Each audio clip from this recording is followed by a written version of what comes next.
بسم اللہ الرحمن الرحیم۔ آپ دیکھ رہے ہیں میڈیا پوائنٹ 071۔ دوستو، اچھڑیاں سے بالا کوٹ اور ناران تک کا رات دیر گئے ہم نے سفر مکمل کیا۔ رات دیر گئے شروع ہونے والی ہلکی رمجھم تاحال جاری ہے۔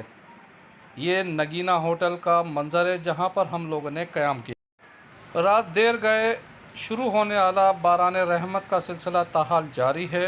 بارش کے بعد پھولوں کا یہ خوبصورت منظر اپنی جانب کھینچ رہا ہے۔ میں اس وقت موجود ہوں ملک کے سب سے بہترین تفریح مقام ناران میں، اور یہاں پر ملکی و غیر ملکی سیاحوں کی ایک بڑی تعداد رات سے لے کے دیر گئے تک موج مستیاں کرنے میں مصروف رہی۔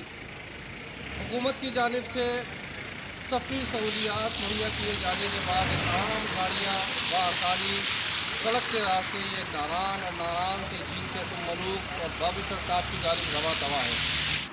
یہ خوبصورت نظارے وادی کاغان کی سب سے اہم اور مرکزی ناران ویلی کا ہے، جو کہ سطح سمندر سے تقریباً 8,500 فٹ بلند واقع ہے، اور ایک طرف برف پوش پہاڑی تو دوسری طرف دریائے کنہار شور مچاتا ہوا سیاحوں کو اپنی طرف متوجہ کر رہا ہے۔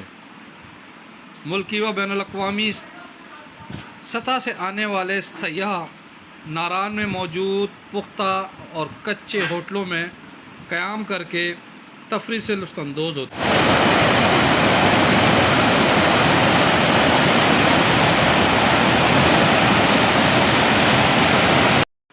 یہ دریائے کنہار کا موتی نما پانی ہے، جو کہ پہاڑوں پر موجود برف سے قطرہ قطرہ ہو کر شور مچاتا ہوا دریائے سندھ میں شامل ہوتا ہے۔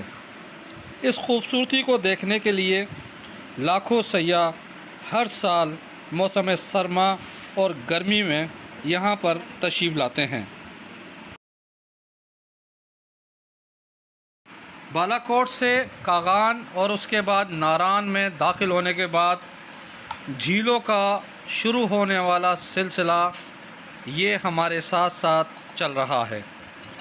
آج ہماری منزل ناران سٹی ہے، اور ہم کچھ ہی لمحے بعد جھیل سیف الملک کے لیے روانہ ہوں گے۔ جن دوستوں نے چینل کو سبسکرائب نہیں کیا ہے وہ کر لے۔ پرویز خان۔